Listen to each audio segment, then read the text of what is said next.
الحمد لله الذي أعزنا بالإسلام وأكرمنا برمضان وجعل الأشهر الأواخر منه من أفضل الأزمان وأشهد أن لا إله إلا الله وحده لا شريك له وأشهد أن محمدًا عبده ورسوله خير الأنام اللهم صل على محمد وعلى آل محمد كما صليت على إبراهيم وعلى آل إبراهيم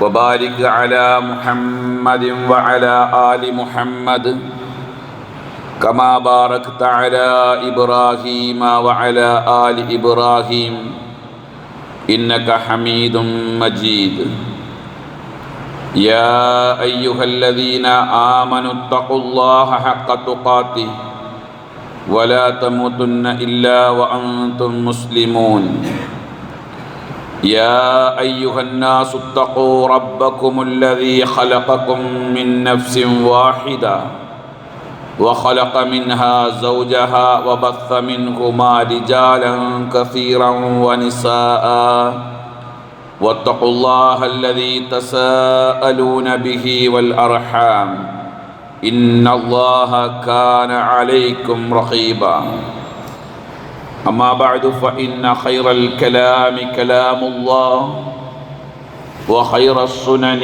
سنن محمد صلى الله عليه وسلم وشر الأمور محدثاتها وكل محدثة بدعة وكل بدعة ضلالة وكل ضلالة في النار أعوذ بالله من الشيطان الرجيم بسم الله الرحمن الرحيم إن الإنسان لربه لكنود وإنه على ذلك لشهيد وإنه لحب الخير لشديد.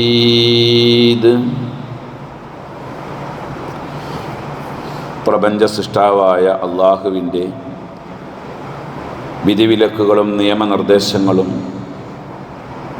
ജീവിതത്തിൻ്റെ എല്ലാ മേഖലകളിലും പ്രത്യേകിച്ച് നമ്മുടെ രഹസ്യ ജീവിതങ്ങളിൽ സൂക്ഷിച്ചു പാലിച്ച് ജീവിക്കുകയും അള്ളാഹുവിൻ്റെ തൃപ്തിയും പൊരുത്തവും നേടുന്ന നല്ലവരായ മുഅ്മിനുകളാകാൻ നാം പരമാവധി പരിശ്രമിക്കുകയും അതിനുവേണ്ടി പ്രാർത്ഥിക്കുകയും ചെയ്യുക. അല്ലാഹു തആല നമ്മെ അത്തരത്തിലുള്ള മുത്തഖീങ്ങളുടെ കൂട്ടത്തിൽ ഉൾപ്പെടുത്തി അനുഗ്രഹിക്കുമാറാകട്ടെ. പ്രിയമുള്ള മുഅ്മിനുകളെ, മുഅ്മിനാത്തുകളെ,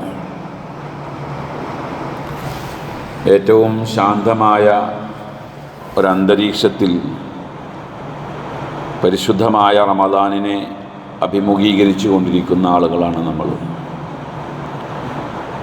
പുറത്ത് കുറച്ചൊക്കെ ചൂടുണ്ട് എന്നതിനെ മാറ്റി നിർത്തിയാൽ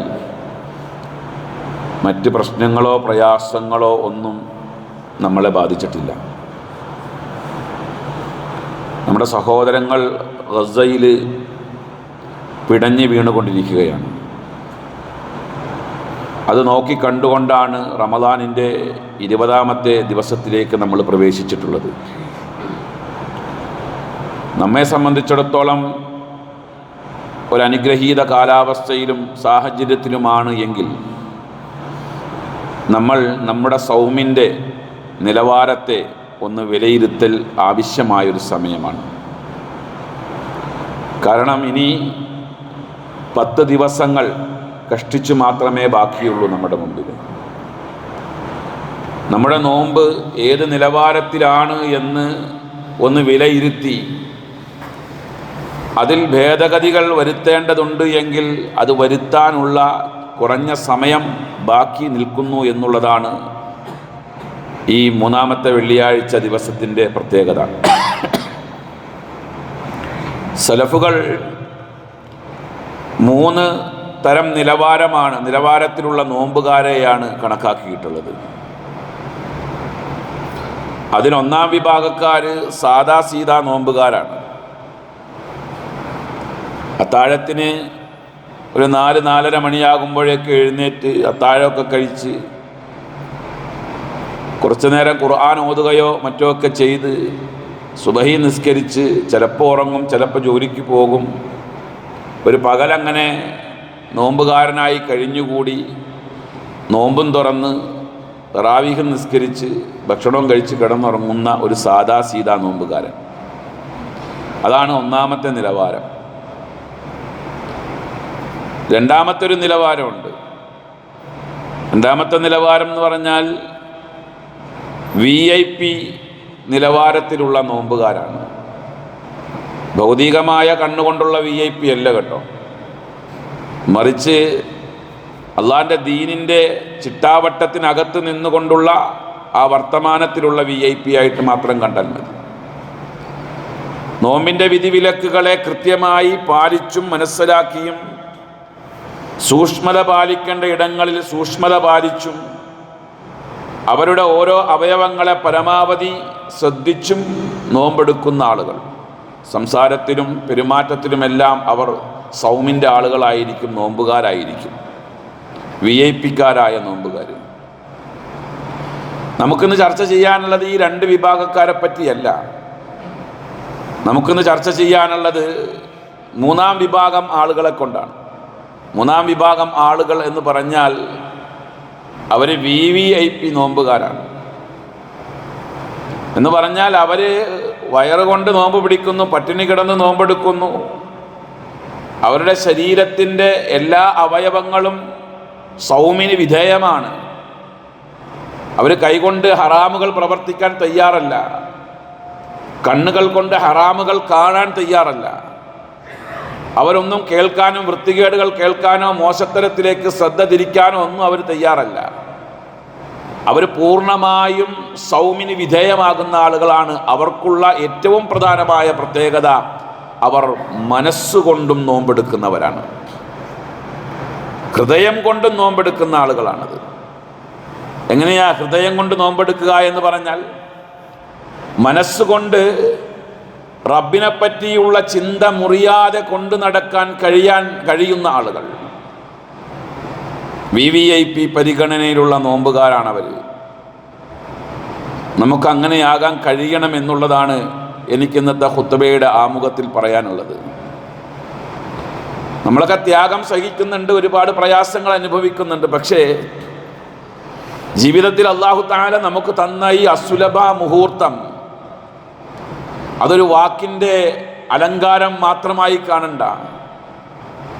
ഒരു മനുഷ്യൻ്റെ ജന്മത്തിൽ, അവൻ്റെ ജീവിതത്തിൽ അള്ളാഹു കൊടുക്കുന്ന അസുലഭമായ മുഹൂർത്തങ്ങളിലെ ഏറ്റവും ശ്രദ്ധേയമായ സമയമാണിത്. ഇന്നത്തെ രാത്രി ആരംഭിക്കുന്നതോടുകൂടെ, ഇന്നത്തെ നോമ്പ് അവസാനിച്ച് ഇന്നത്തെ രാത്രി ആരംഭിക്കുന്നതോടുകൂടെ ഈ ഭൂമിയിലെ ഏറ്റവും സുവർണ നിമിഷങ്ങളിലേക്കാണ് നമ്മൾ പ്രവേശിക്കാനിരിക്കുന്നത്, അവസാനത്തെ 10. അങ്ങനെ ഒരു നിമിഷം ഈ ഭൂമിയിൽ അല്ലാഹു തആല മറ്റൊരു ദിവസങ്ങൾക്കും നൽകിയിട്ടില്ല. അത്രയും പ്രത്യേകതയുള്ള അവാഖിറുൽ അശർ, അവസാനത്തെ 10. ആ അവസാനത്തെ 10ലേക്കാണ് നമ്മൾ പ്രവേശിക്കാൻ പോകുന്നത്. അപ്പം നമുക്ക് മനസ്സുകൊണ്ട് നോമ്പെടുക്കുന്ന റബ്ബിനെ പറ്റി മനസ്സിലെ ചിന്ത മുറിയാതെ കൊണ്ട് നടക്കാൻ കഴിയുന്ന ആ VVIP പരിഗണനയുള്ള നോമ്പുകാരായി തീരാൻ കഴിയുമോ ഇല്ലയോ എന്നൊന്ന് വിലയിരുത്തണം. അതെങ്ങനെ സാധ്യമാകും? അത് സാധ്യമാകണമെങ്കിൽ നമ്മുടെ പ്രകൃതി എന്താണെന്ന് മനസ്സിലാക്കിയാൽ മതി. ആരോടാണോ നമുക്ക് ഏറ്റവും കൂടുതൽ സ്നേഹമുള്ളത് അവരെയാണ് നമ്മൾ എപ്പോഴും ഓർത്തുകൊണ്ടിരിക്കുകയുള്ളൂ, അല്ലേ?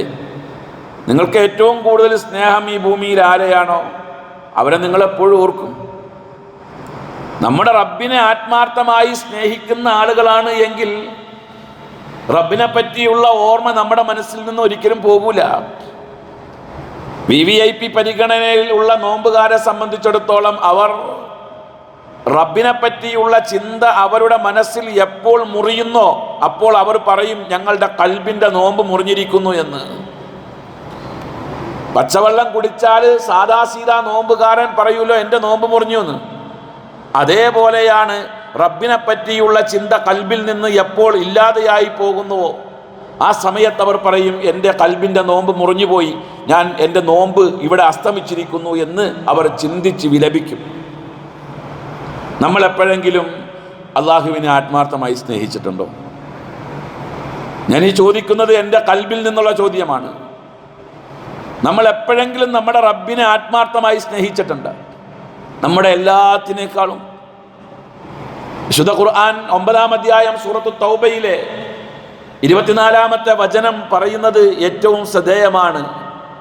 ഖുൽ ഇൻ കാന ആബാഉക്കും, പറയൂ നിങ്ങളുടെ പിതാക്കൾ, വ അബ്നാഅക്കും നിങ്ങളുടെ സന്താനങ്ങൾ, വ ഇഖ്വാനുക്കും നിങ്ങളുടെ സഹോദരങ്ങൾ, വ അസ്വാജുക്കും നിങ്ങളുടെ ഇണകൾ, വ അശീറത്തുക്കും നിങ്ങളുടെ കുടുംബ ബന്ധുമിത്രാദികൾ, വ അംവാലുൻ ഇഖ്തറഫ്തുമൂഹ നിങ്ങൾ ഉണ്ടാക്കിക്കൂട്ടിയ നിങ്ങളുടെ സമ്പാദ്യങ്ങൾ, വ തിജാറത്തുൻ തഖ്ശൗന കസാദഹ മാന്യം സംഭവിച്ചു പോകുമെന്ന് നിങ്ങൾ ഭയപ്പെടുന്ന നിങ്ങളുടെ കച്ചവട സ്ഥാപനങ്ങൾ, വസ്തുക്കൾ, വ മസാകിനു തർദൗനഹ നിങ്ങൾ ഏറ്റവും തൃപ്തികരമായി താമസിക്കുന്ന നിങ്ങളുടെ ഭവനങ്ങൾ. ഇത്രയും കാര്യങ്ങൾ എണ്ണിയാ പറയുന്നത്. എണ്ണി പറഞ്ഞിട്ട് ചോദിക്കുകയാണ്, ഇതെല്ലാം അഹബ്ബ ഇലൈക്കും മിനല്ലാഹി വറസൂലിഹി, അള്ളാഹിനേക്കാളും അള്ളാഹിൻ്റെ റസൂലിനേക്കാളും നിങ്ങൾക്ക് ഇഷ്ടമാണോ? അവയോടാണോ ഇഷ്ടം? അതല്ല അള്ളാഹുവിനോടും റസൂലിനോടാണോ ഇഷ്ടം? നിങ്ങളുടെ സ്നേഹം എന്തിനോടാണ് എന്ന് ഈ ജുമാ നമസ്കാരം കഴിയുമ്പോഴേക്കൊന്ന് തീരുമാനിക്കും. നിങ്ങൾ റബ്ബിൻ്റെ എല്ലാ ആനുകൂല്യങ്ങളും കൈപ്പറ്റി ജീവിക്കുന്ന ആളുകളാ അല്ലേ? റബ്ബിന് വേണ്ടി ഒരു സാദാ സീതാ നോമ്പുകാരനായി മാറണ്ട. നിങ്ങൾ വിവിഐപികളായി മാറും. അതിനാണ് പറഞ്ഞത്, നിങ്ങൾക്ക് ഈ തന്നിരിക്കുന്ന കാര്യങ്ങൾ അത്രയും അള്ളാഹുവിനേക്കാളും റസൂലിനേക്കാളും അള്ളാഹിന്റെ മാർഗത്തിൽ പോരാടുന്നതിനേക്കാളും നിങ്ങൾക്ക് പ്രിയമാണ് എങ്കിൽ ഒന്നും പറയാനില്ല. ഈ ഭൂമിയിലെ ഈ വിഭവങ്ങളോടാണ് നിങ്ങൾക്ക് പ്രിയമെങ്കിൽ ഒന്നും പറയാനില്ല. ഫതറബ്ബസു ഹത്താ യഅതി അല്ലാഹു ബിഅംരി, അള്ളാഹിന്റെ നിർദ്ദേശവും കൽപ്പനയും വരാനുണ്ട്, അത് കാത്തിരുന്നു, വേറൊന്നും പറയാനില്ല. കാരണം അള്ളാഹു ആ ആയത്ത് അവസാനിപ്പിക്കുന്നത് വല്ലാഹു ലാ യഹ്ദിൽ ഖൗമൽ ഫാസിഖീൻ, അള്ളാഹു തആല തെമ്മാടികൾക്ക് ഹിദായത്ത് കൊടുക്കൂല എന്നാണ്. അതിനർത്ഥം ഇഷ്ടം അള്ളാഹിനോടുള്ള ഇഷ്ടത്തെക്കാൾ കൂടുതൽ ഇഷ്ടം ഈ പറയപ്പെട്ടവരോടാണ് എങ്കിൽ അവൻ ഫാസിഖീങ്ങളുടെ പട്ടികയിലാണെന്നർത്ഥം. അതുകൊണ്ട് തന്നെ മഹബ്ബത്തുള്ള അള്ളാഹിനോടുള്ള പ്രണയം, അള്ളാഹിനോടുള്ള ഇഷ്ടം, പ്രണയമല്ല, അള്ളാഹിനോടുള്ള ഇഷ്ടം, അത് നമ്മുടെ കൽബിൽ ഊട്ടിയുറപ്പിക്കണം. കാരണം നമ്മുടെ ഈമാനിൻ്റെ ആത്മാവാണ് അള്ളാഹിനോടുള്ള ഇഷ്ടം. നമുക്ക് ഈമാനുള്ള ആളുകളാണല്ലോ. നമ്മുടെ ഈമാനിന് ജീവനുണ്ടോ? ഉണ്ട് എന്ന് നമ്മൾ പറയുന്നുണ്ടെങ്കിൽ അതിനർത്ഥം എനിക്ക് എൻ്റെ റബ്ബിനോടുള്ള സ്നേഹം നന്നായിട്ടുണ്ടെന്നർത്ഥം. പ്രകൃതിപരമായി ആരോടും സ്നേഹമാകാം, ഇഷ്ടമാകാം, അതിന് വിരോധമില്ല, ഇസ്ലാം ഒന്നും പറയുന്നില്ല. പ്രകൃതിപരമായി ഇഷ്ടപ്പെടുന്നതിനോട് ഇസ്ലാം പ്രോത്സാഹനം കൊടുക്കുന്നുള്ളൂ. പക്ഷെ അതിന് 3 വ്യവസ്ഥയുണ്ട്. പ്രകൃതിപരമായി ഇഷ്ടപ്പെടുന്നതിനോട്, ഉമ്മയെയും മക്കളെയും ഭാര്യയെയും ഉപ്പയെയും സമ്പത്തിനെയും പ്രകൃതിയെയും എല്ലാം നമ്മൾ ഇഷ്ടപ്പെടുന്നതിന് 3 വ്യവസ്ഥ ഇസ്ലാം പറയുന്നുണ്ട്. ഒന്നാമത്തെ വ്യവസ്ഥ, അത് അനുവദനീയമായ സാധനമായിരിക്കണം നമ്മൾ ഇഷ്ടപ്പെടുന്നത്. അനുവദനീയമല്ലാത്ത സാധനത്തെ നമ്മൾ ഇഷ്ടപ്പെടാൻ പാടില്ല. രണ്ടാമത്തെ വ്യവസ്ഥ, അള്ളാഹുവിനെ സ്നേഹിക്കുന്നത് പോലെ അവയെ ഒന്നും സ്നേഹിക്കാൻ പാടില്ല. അള്ളാഹിനെ സ്നേഹിക്കുന്ന പോലെ ഒരാളെയും സ്നേഹിക്കാൻ പാടില്ല. വിശുദ്ധ ഖുർആൻ 2-ാം അധ്യായം സൂറത്തുൽ ബഖറയിലെ 165-ാമത്തെ വചനം പറയുന്നുണ്ട്, വമിനന്നാസി മൻ യത്തഖിദു മിൻ ദൂനില്ലാഹി അന്ദാദ, ജനങ്ങളുടെ കൂട്ടത്തിൽ അള്ളാഹുവിന് പകരക്കാരെ ഉണ്ടാക്കുന്ന ചില ആളുകളുണ്ട്. അള്ളാഹിനെ പകരക്കാരെന്ന് അവിടെ പറഞ്ഞത്, പകരക്കാരെന്ന് പറഞ്ഞാൽ അള്ളാഹുവിനെ സ്നേഹിക്കുന്നത് പോലെ സ്നേഹിക്കാൻ പറ്റുന്ന ചില ആൾക്കാർ, അല്ലെങ്കിൽ അള്ളാഹിനേക്കാൾ കൂടുതൽ സ്നേഹിക്കുന്ന ആളുകൾ. അത് ഉമ്മയാകാം, വാപ്പയാകാം, സമ്പത്താകാം, മക്കളാകാം, മറ്റ് വകകളാകാം, എന്തുമാകാം. യുഹിബ്ബൂനഹും കഹബ്ബില്ല, അവർ അള്ളാഹിനെ സ്നേഹിക്കുന്നത് പോലെ ഇവയൊക്കെ സ്നേഹിക്കും. എന്നാൽ വല്ലദീന ആമനു, മുഅ്മിനീങ്ങളായ ആളുകൾ, അവർ അശദ്ദു ഹുബ്ബൻ ലില്ലാ, അവരുടെ ഏറ്റവും കൂടുതൽ ഇഷ്ടം അള്ളാഹിനോടായിരിക്കും. നിങ്ങൾ മനസ്സാക്ഷിയോടാണ് ചോദിക്കേണ്ടത്. നിങ്ങളുടെ മനസ്സാക്ഷിയോട് ചോദിക്കണം, എൻ്റെ റബ്ബിനെ ഞാൻ സ്നേഹിക്കുന്നുണ്ടോ? ആ റബ്ബിനോടുള്ള ഇഷ്ടമാണോ ഏറ്റവും മുകളിൽ, അതല്ല മറ്റ് വസ്തുക്കളോടുള്ള ഇഷ്ടമാണോ ഏറ്റവും മുകളിൽ? ഒരു ജമാഅത്ത് നഷ്ടപ്പെട്ടാൽ ഉണ്ടാകുന്ന വേദനയാണോ, തൻ്റെ മകൻ്റെ കാലിൽ ഒരു മുറിവുണ്ടായപ്പോഴുണ്ടായ വേദനയാണോ ഏറ്റവും വലുത്? ഓരോന്നും അങ്ങനെ താരതമ്യപ്പെടുത്തി നോക്കുക. എന്നിട്ട് വിധി എഴുതണം, എൻ്റെ ഇഷ്ടം ഏറ്റവും കൂടുതൽ ആരോടാണ് എന്ന്. അള്ളാഹുവിനെ സ്നേഹിക്കുന്ന പോലെ വേറെ ആരെയും സ്നേഹിക്കാൻ പാടില്ല. മൂന്നാമത്തെ വ്യവസ്ഥ, ആ സ്നേഹം അള്ളാഹ് അല്ലാത്തവരോടൊക്കെ ഇഷ്ടപ്പെട്ടോ കുഴപ്പമില്ല, പക്ഷേ ആ ഇഷ്ടപ്പെടുന്നവർ ഒരിക്കലും അള്ളാഹുവിനെ പറ്റി നമുക്ക് അള്ളാഹിനെ പറ്റിയുള്ള ഓർമ്മയ്ക്ക് തടസ്സം നിൽക്കുന്നവരാകാൻ പാടില്ല. വിശുദ്ധ ഖുർആൻ 63-ാം അധ്യായം സൂറത്തുൽ മുനാഫിഖൂനിലെ 9-ാമത്തെ വചനത്തിൽ അള്ളാഹു അത് പറയുന്നുണ്ട്. യാ അയ്യുഹല്ലദീന ആമനു, സത്യവിശ്വാസികളെ, ലാ തുൽഹിക്കും അംവാലുക്കും വല ഔലാദുക്കും അൻ ദിക്രില്ലാഹ്, നിങ്ങളുടെ സമ്പത്തും സന്താനങ്ങളും അള്ളാഹുവിനെ ഓർക്കുന്നതിൽ നിന്നും നിങ്ങൾക്ക് തടസ്സമാകാതിരിക്കട്ടെ, നിങ്ങളെ നശിപ്പിക്കാതിരിക്കട്ടെ. അപ്പോൾ മക്കളും സമ്പത്തുമാണ് അവിടെ പറഞ്ഞത്. നമുക്ക് ഏറ്റവും കൂടുതൽ പ്രിയം വരുന്ന വസ്തുക്കളാണത് രണ്ടും. ആ രണ്ട് വസ്തുക്കളെ ചേർത്ത് പറഞ്ഞപ്പോൾ അതിലേക്ക് ബാക്കി എല്ലാത്തിനെയും ചേർക്കാം. കറകളഞ്ഞ സ്നേഹത്തിലൂടെ മാത്രമാണ് നമുക്ക് റബ്ബിനെ പറ്റിയുള്ള സ്മരണ നമ്മുടെ കൽബിൽ നിലനിർത്തിക്കൊണ്ടുപോകാൻ കഴിയുള്ളൂ. റസൂലുള്ളാഹി സ്വല്ലല്ലാഹു അലൈഹി വസല്ലം പറഞ്ഞതായി ഇമാം ബുഖാരി സ്വഹീഹുൽ ബുഖാരിയിലെ 6502-ാം നമ്പറായി രേഖപ്പെടുത്തിയ ഒരു ഹദീസുണ്ട്. അല്ലാഹുവിൻ്റെ റസൂൽ പറയുകയാണ്, വമാ തഖറബ ഇലയ്യ അബ്ദി ബിശൈഇൻ അഹബ്ബ ഇലയ്യ മിമ്മ ത്വറത്തു അലൈഹി, എൻ്റെ അടിമ ഞാൻ ഇഷ്ടപ്പെട്ട് അവന് നിർബന്ധമാക്കി കൊടുത്തിരിക്കുന്ന ഫറലായ കാര്യങ്ങൾ ചെയ്തുകൊണ്ട് എന്നോട് അടുക്കുന്നതിനേക്കാൾ ഇഷ്ടമുള്ള മറ്റു കാര്യമൊന്നുമില്ല. അള്ളാഹ് ഫറലാക്കിയ കാര്യങ്ങൾ ചെയ്യുമ്പോഴാണ് അള്ളാഹ്ക്ക് ഏറ്റവും കൂടുതൽ നമ്മളോട് ഇഷ്ടം. കഴിഞ്ഞില്ല, വമാ യസാലു അബ്ദി യതഖറബു ഇലയ്യ ബിന്നവാഫിലി, എൻ്റെ അടിമ നവാഫിലുകൾ കൊണ്ട് എന്നിലേക്ക് അടുക്കുമ്പോഴൊക്കെയും.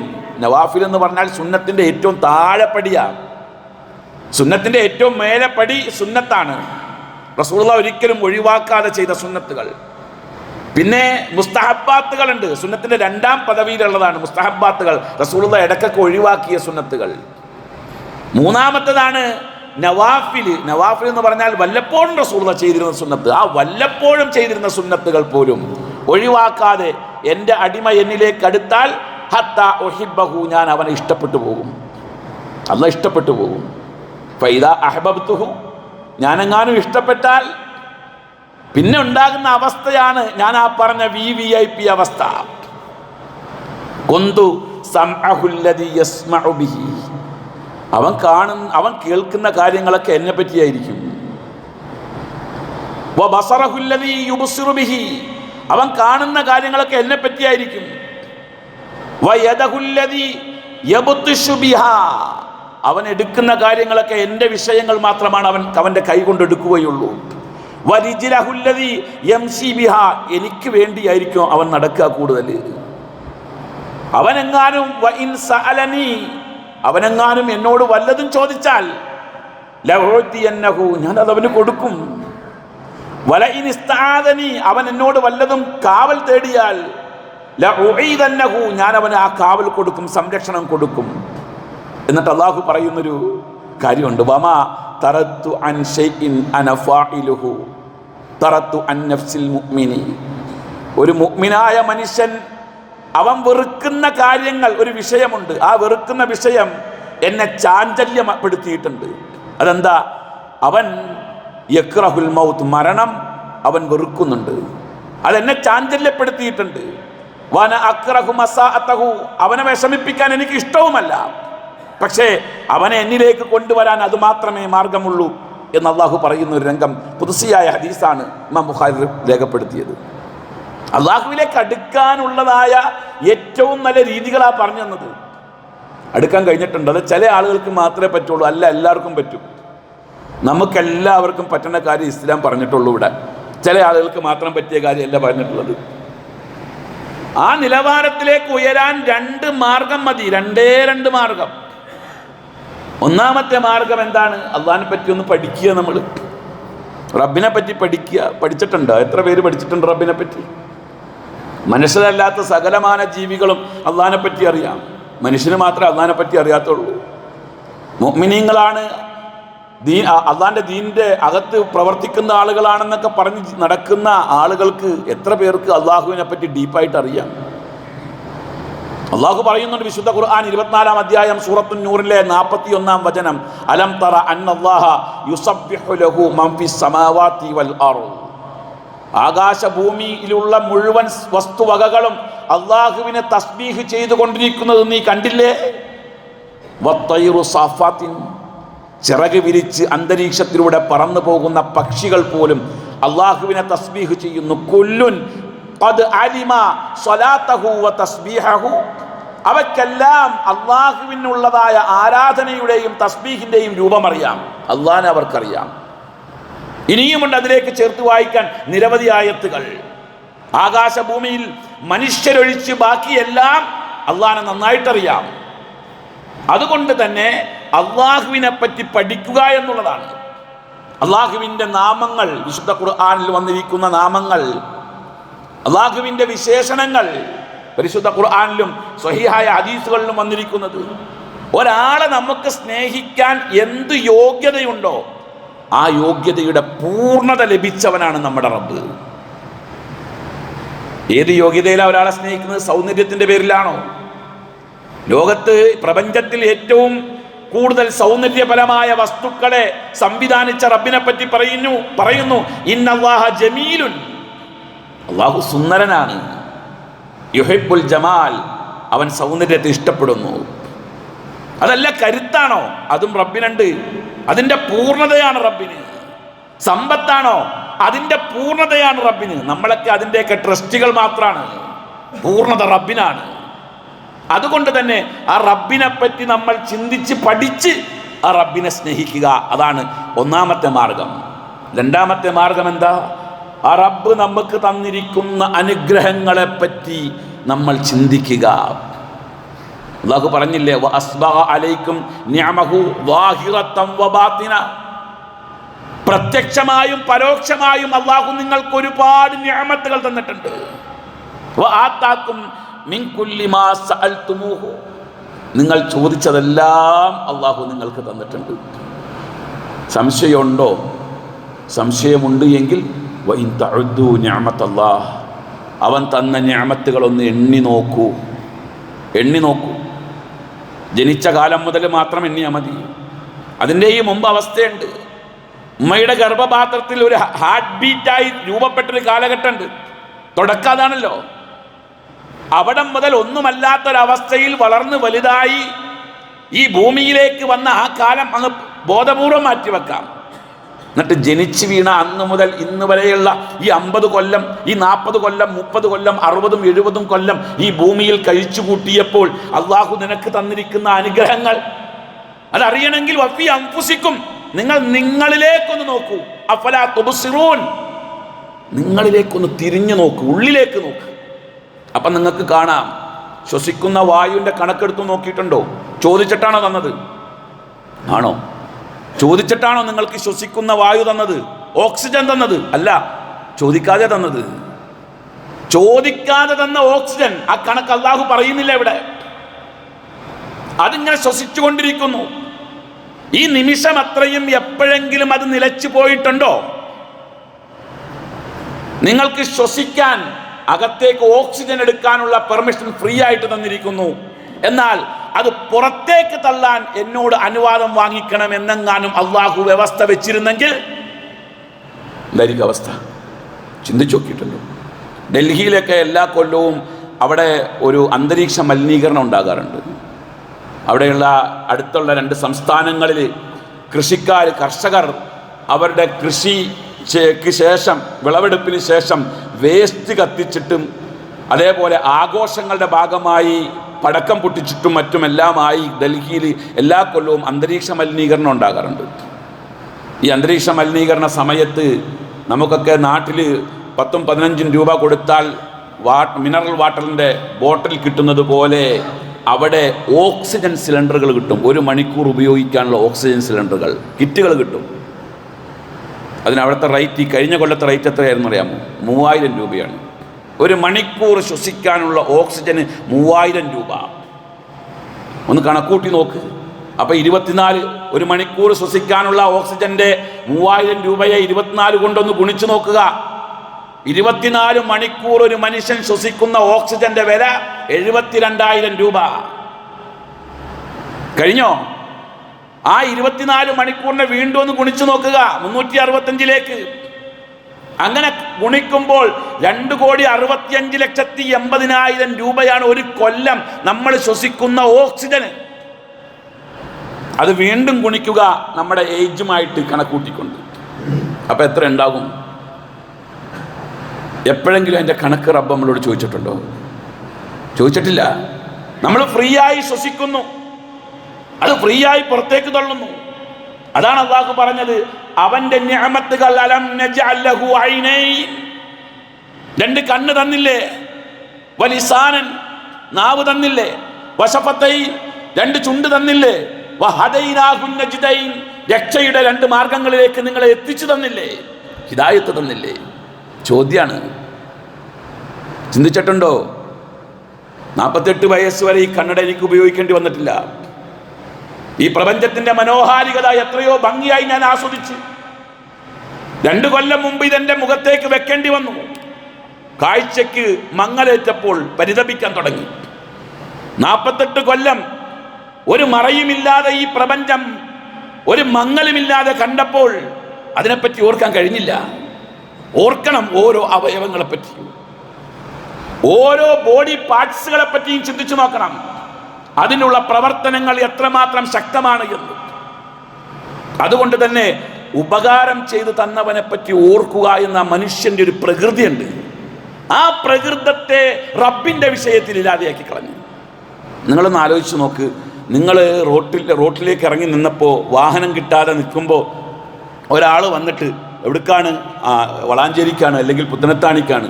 ശരി, കയറിക്കോ, ഞാൻ കൊണ്ടുപോകാം. അയാളുടെ വണ്ടിയുടെ പുറകിൽ കയറി പുത്തനത്താണി പോയി ഇറങ്ങി അയാൾ ഇറക്കുമ്പോൾ അയാളോട് നമ്മളൊരു വർത്താനം പറയും, താങ്ക്സ് പറയല്ലേ? അയാളെപ്പറ്റി നമ്മൾ ഓർത്തുകൊണ്ടിരിക്കും. അയാളെപ്പറ്റി പലയിടങ്ങളിൽ നമ്മൾ പറയും, ഒരു നല്ല മനുഷ്യൻ വന്നെന്ന് പറയും, അല്ലേ? അപ്പൊ നന്ദി ചെയ്യുക.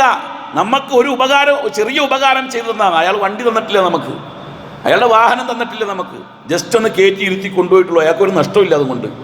എന്നിട്ട് നമ്മൾ അയാളെപ്പറ്റി ഓർക്കുമെങ്കിൽ, ഇത്രയും സംവിധാനിച്ച് തന്ന നമ്മുടെ റബ്ബിനെ പറ്റി 24 മണിക്കൂറിൽ എത്ര നേരം ഓർക്കുന്നുണ്ട്? ആ ഓർമ്മയെ നിലനിർത്തിക്കൊണ്ട് പോകണം. അതാണ് അല്ലാഹു തആല ശക്തമായ പ്രതിഷേധത്തോടു കൂടെ മുസ്ലിം വിശ്വാസികളോട് പറയുന്നത്, വൽ ആദിയാതി ളബ്ഹാ, വൽ ആദിയാതി ളബ്ഹാ, കുതിച്ചു പായുന്ന കുതിരകളെ തന്നെ സത്യം, ഫൽ മൂരിയാതി ഖദ്ഹാ, കുളമ്പുകൾ പാറയിൽ ഉരസി തീ പാറിച്ചുകൊണ്ട് ഓടുന്ന കുതിരകളെ തന്നെ സത്യം, ഫൽ മുഗീറാതി സുബ്ഹാ, പ്രഭാതത്തിൽ ശത്രുക്കളുടെ നിരയിലേക്ക് കടന്നു ചെന്ന് അക്രമം നടത്തുന്ന കുതിരകളെ തന്നെ സത്യം, ഫഅസർന ബിഹി നഖ്ആ, പൊടിപടലങ്ങൾ പാറിച്ചു കൊണ്ടുപോകുന്ന ആ കുതിരകൾ, ഫവസത്ന ബിഹി ജംആ, ശത്രുക്കളുടെ മധ്യത്തിലേക്ക് കുതിച്ചു ചാടുന്ന കുതിരകൾ. ഇത്രയും പറഞ്ഞു. കുതിരേനെ പറ്റിയാ പറഞ്ഞത്. കുതിര 4 മൃഗാണ്, അല്ലേ? ബുദ്ധിയുള്ള ജീവിയല്ല. അവയുടെ യജമാനൻ കുറച്ച് പുല്ലും കൊടുക്കും, കുറച്ച് വെള്ളവും കൊടുക്കും, കിടക്കാനൊരു ഷെഡും കൊടുക്കും. ഈ ഒറ്റ കാരണത്താൽ തൻ്റെ ശരീരം പോലും നോക്കാതെ ശത്രുക്കളുടെ മുമ്പിൽ ധീരമായി നിൽക്കാൻ ആ കുതിരയെ പ്രേരിപ്പിച്ചത് ഈ പുല്ലും വെള്ളവും തരുന്ന ഈ യജമാനനോടുള്ള നന്ദിയാ. എന്നിട്ട് അല്ലാഹു പറയുന്നു, ഇന്നൽ ഇൻസാന ലിറബ്ബിഹി ലകനൂദ്, ഇന്നൽ ഇൻസാന ലിറബ്ബിഹി ലകനൂദ്, മനുഷ്യൻ അവന്റെ റബ്ബിനോട് നന്ദി കേടാ കാണിക്കുന്നത്. വഇന്നഹു അലാ ദാലിക ലശഹീദ്, അത് അവൻ അറിയാം, അത് അവൻ അറിഞ്ഞുകൊണ്ടാണത്. പക്ഷേ അവൻ വഇന്നഹു ലിഹുബ്ബിൽ ഖൈരി ലശദീദ്, പണത്തോടുള്ളതായ പ്രണയം അവനെ ബാധിച്ചു പോയി. അതുകൊണ്ടാണ് അങ്ങനെ സംഭവിച്ചത്. ഇനിയും പറയുന്നുണ്ട്, അഫലാ യഅലമു ഇദാ ബുഇസിറ മാ ഫിൽ ഖുബൂർ, ഖബറുകളിലുള്ളതെല്ലാം പുറത്തേക്ക് കൊണ്ടുവരുന്ന സമയം അവൻ അറിഞ്ഞില്ലേ? വഹുസ്സില മാ ഫിസ് സുദൂർ, ഹൃദയത്തിലുള്ളതും പുറത്തു കൊണ്ടുവരും. ഇന്ന റബ്ബഹും ബിഹിം യൗമ ഇദിൻ ലഖബീർ, അവരെപ്പറ്റി രക്ഷിതാവ് സൂക്ഷ്മമായി അറിയുന്നവനാണ്. അതുകൊണ്ട് ഭൂമിയിൽ ജീവിക്കാൻ അവസരം തന്നു, അതിലെല്ലാ അനുഗ്രഹങ്ങളും തന്നു. തിരിച്ച് അവനിലേക്ക് ചെല്ലാൻ വേണ്ടി പ്രവാചകന്മാരെ അയച്ചു, വേദത്തെ അയച്ചു. കഴിഞ്ഞില്ല. എല്ലാ രാത്രിയിലും പാതിരാവ് കഴിയുമ്പോൾ, 1/3 കഴിയുമ്പോൾ ഭൂമിയോളം റബ്ബ് ഇറങ്ങി വരും. എന്നിട്ട് പറയും യബ്സുത്തു യദഹു, അവൻ കൈ നീട്ടും പാതിരാത്രിയിൽ. എന്നിട്ട് പറയും, ആരെങ്കിലും തെറ്റ് ചെയ്തിട്ടുണ്ടോ എങ്കിൽ എന്നോട് മഗ്ഫിറത്ത് തേടിക്കോളൂ, ഞാൻ തരാം. ആരെങ്കിലും പാപം ചെയ്തിട്ടുണ്ടെങ്കിൽ പൊറുക്കൽ തേടൂ, ഞാൻ തരാം. ആവശ്യങ്ങൾ വല്ലതുമുണ്ടോ ചോദിച്ചോ, ഞാൻ തരാം. ഇത്രയും കരുണാലുവായ നമ്മുടെ രക്ഷിതാവ്. ആ രക്ഷിതാവിനെ നമുക്ക് ഓർക്കാൻ കഴിയുന്നില്ലേ? പിന്നെ എന്തിനാ നമ്മൾ ഇവിടെ ഈ ദുനിയാവിൽ ജീവിക്കുന്നത്? അല്ലാഹു പറഞ്ഞില്ലേ, ഖുൽ യാ ഇബാദിയല്ലദീന അസ്റഫു അലാ അൻഫുസിഹിം, സ്വന്തം ശരീരത്തോട് ദ്രോഹം കാണിച്ചു പോയ എൻ്റെ അടിമകളെ, യാ ഇബാദി, എൻ്റെ അടിമകളെ, സ്വന്തം ശരീരത്തോട് അറിയാതെ തെറ്റ് ചെയ്തു പോയ എൻ്റെ അടിമകളെ, ലാ തഖ്നതു മിൻ റഹ്മത്തില്ല, അവൻ്റെ കാരുണ്യത്തെ തൊട്ട് നിങ്ങൾ നിരാശനാകണ്ട, പേടിക്കണ്ട എന്നല്ല പറയണത്, പേടിക്കണ്ട. അല്ലാഹു തആല ഇന്നല്ലാഹ യഗ്ഫിറു ദുനൂബ ജമീഅ, എല്ലാം അല്ലാഹു പുറത്തു തരാൻ തയ്യാറാണ്. അതുകൊണ്ട് അല്ലാഹുവിലേക്ക് മടങ്ങുന്ന, അള്ളാഹുവിനെ പറ്റി സദാസമയം ഓർക്കുന്ന ഒരു VVIP പരിഗണനയിലുള്ള VVIPകളുടെ നോമ്പ്, ആ നോമ്പിലേക്ക് ഇനിയുള്ള ദിവസങ്ങൾ നമ്മുടെ നോമ്പിനെ മാറ്റാൻ ദൃഢപ്രതിജ്ഞ എടുക്കണം. അള്ളാഹു നമുക്കതിന് തൗഫീഖ് തന്ന് അനുഗ്രഹിക്കുമാറാകട്ടെ.